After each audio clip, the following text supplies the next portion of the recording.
Shalom Bapak Ibu jemaat Tuhan yang saya kasihi dimanapun Anda berada. Puji Tuhan di hari ini saya senang berada di channel ini untuk berbagi akan firman Tuhan. Dan saya berdoa biarlah setiap Anda yang mendengarkan akan pemberitaan firman Tuhan boleh semakin bertumbuh, semakin mengenal Allah lebih dalam lagi, dan iman Anda semakin kokoh dan semakin luar biasa. Saudara, nah, di hari ini firman Tuhan yang singkat yang saya akan bagikan, saya beri tema yaitu pelajaran dari orang kaya di alam maut. Nah, mari kita akan baca kisahnya di dalam Lukas pasal 16 ayat 22 sampai 23. Demikianlah firman Tuhan.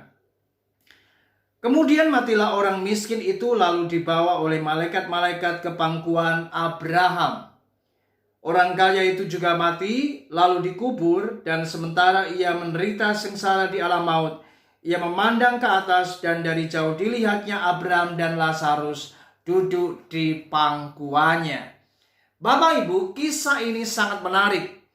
Kisah di mana orang yang miskin yang bernama Lazarus dan orang yang kaya ini benar-benar menjadi sebuah kisah yang harus kita renungkan secara pribadi agar di hari ini kita mendapatkan sebuah pemahaman yang penting di mana kita akan menarik sebuah pelajaran yang luar biasa, sehingga saya berdoa kita jangan sampai seperti orang kaya yang tercatat di dalam kisah ini.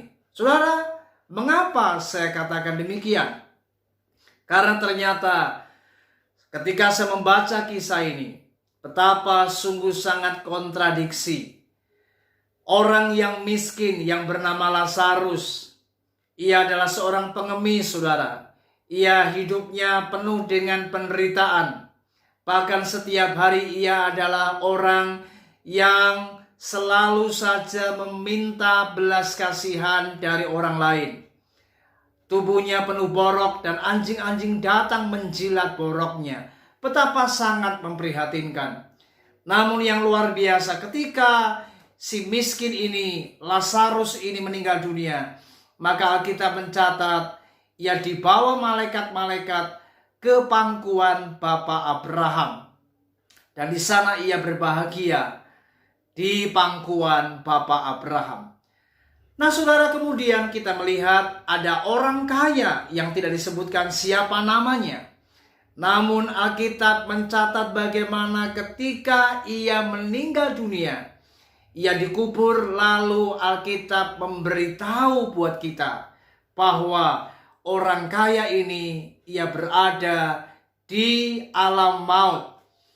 Di tempat inilah ia sengsara. Di alam maut inilah ia menderita. Dan ia melihat ke atas, dan dari jauh dilihatnya lah Bapa Abraham dan Lazarus duduk di pangkuannya. Saudara, betapa sangat memprihatinkan.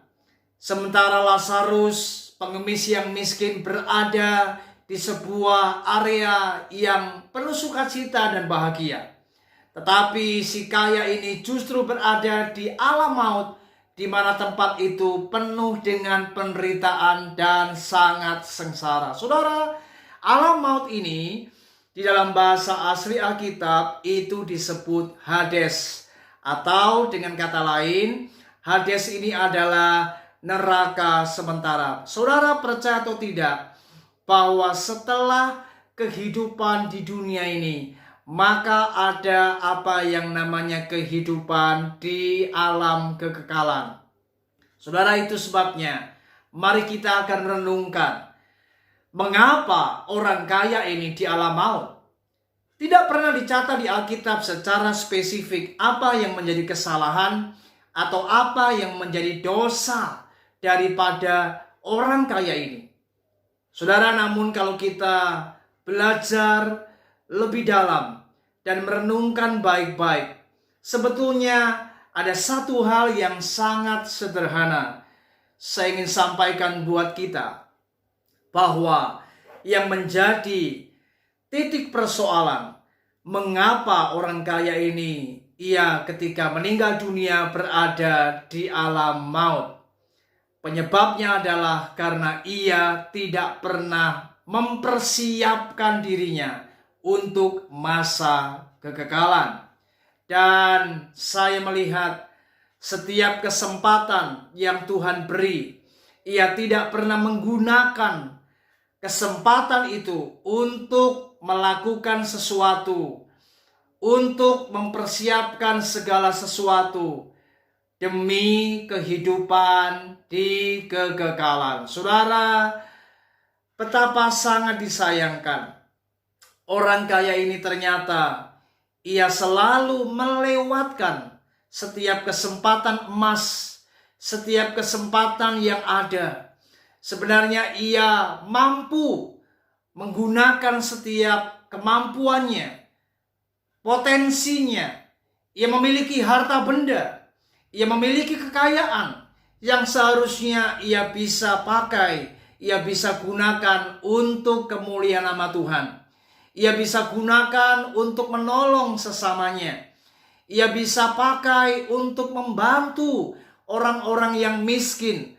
Terutama di dalam kisah ini, Lazarus, si pengemis yang miskin. Setiap hari ia meminta belas kasihan.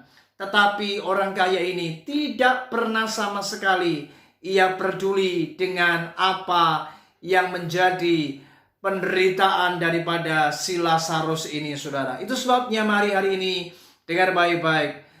Belajarlah dari kisah ini, bahwa setiap kesempatan yang Tuhan berikan dalam kehidupan kita itu sangat berharga.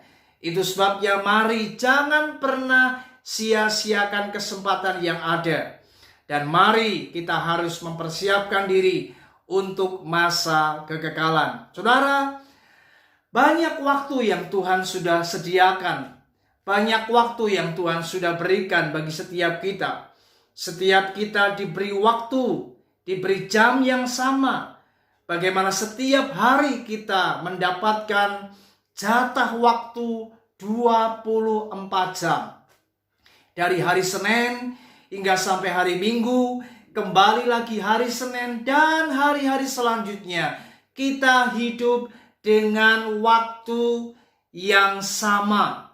Bagaimana setiap kita mendapatkan waktu 24 jam setiap hari. Namun berapa banyak, pernahkah kita hari ini merenungkan bahwa setelah kita hidup di dunia yang nyata ini, maka kita kelak akan meninggal dan kita akan menghadap di alam kekekalan. Saudara, ingat dunia ini adalah sebuah tempat yang tidak permanen. Dunia ini adalah tempat yang fana. Dunia kelak di mana kita berpijak adalah area di mana kita akan meninggalkannya. Dan kita harus kembali kepada Bapa di sorga. Kita akan mempertanggungjawabkan segala sesuatu di hadapan Allah. Dan kelak kita akan berada di kekekalan. Masalahnya adalah, apakah Anda sudah mempersiapkan diri untuk apa yang akan Anda hadapi di kekekalan nanti? Apakah Anda ingin seperti orang yang kaya ini, yang akhirnya ia berada di alam maut? Saudara, saya berdoa, biarlah ingat, setiap kesempatan yang ada, jangan pernah Anda sia-siakan. Ketika Anda diberi kesempatan untuk bertobat, mari gunakan. Selama kita hidup, mari bertobatlah. Tuhan masih memberi waktu. Tuhan masih memberi kesempatan. Saudara, kalau hari yang lalu kita melakukan pelanggaran, kita hidup dalam dosa, tidak menjadi masalah. Tetapi yang penting hari ini, Anda mau sungguh-sungguh bertobat. Anda meminta ampun di hadapan Tuhan. Dan saya yakin, apapun dosa dan pelanggaranmu di masa lalu, maka Tuhan akan mengampuni kita dan menyucikan kita dari segala kejahatan. Tapi yang penting adalah hari ini, mari bertobatlah.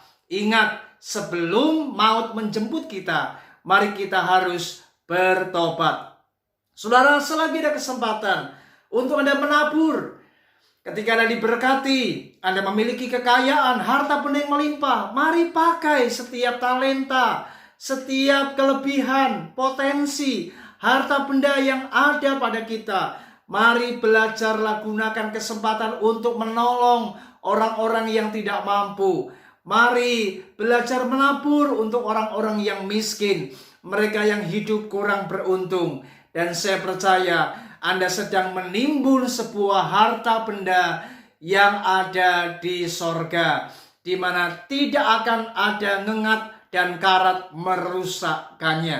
Saudara, jika kita diberi kesempatan hari ini untuk kita bisa beribadah, mari pakailah kesempatan ini dengan baik. Setiap hari Sabat, setiap hari di mana kita beribadah, mari beribadahlah dengan sungguh-sungguh, dengar firman Tuhan dengan baik. Selagi ada kesempatan untuk melayani, mari pakai kesempatan untuk melayani Tuhan. Saudara, mari hari ini tidak ada lagi alasan untuk kita tidak menggunakan setiap kesempatan yang Tuhan beri. Mari bijaklah, mari belajar, kita harus mempergunakan waktu atau kesempatan yang Tuhan beri ini untuk melakukan segala sesuatu yang baik, untuk mempersiapkan hidup kita di kekekalan nanti. Saya berdoa biarlah renungan yang singkat ini, memang ini sangat sederhana, tetapi sangat penting untuk kita lakukan. Karena ini semua jika Anda lakukan dan Anda kerjakan dengan sangat baik dan Anda benar-benar sungguh-sungguh melakukannya untuk memuliakan nama Tuhan, maka saya percaya kelak Anda tidak akan pernah menyesal, dan kelak kita akan berada di sebuah area di mana sebagaimana Lazarus di pangkuan Bapa Abraham, maka kita pun juga akan ada di sana dan menikmati sukacita dan kebahagiaan yang luar biasa. Tuhan Yesus memberkati kita. Selamat bekerja, selamat melayani Tuhan. Puji Tuhan. Shalom.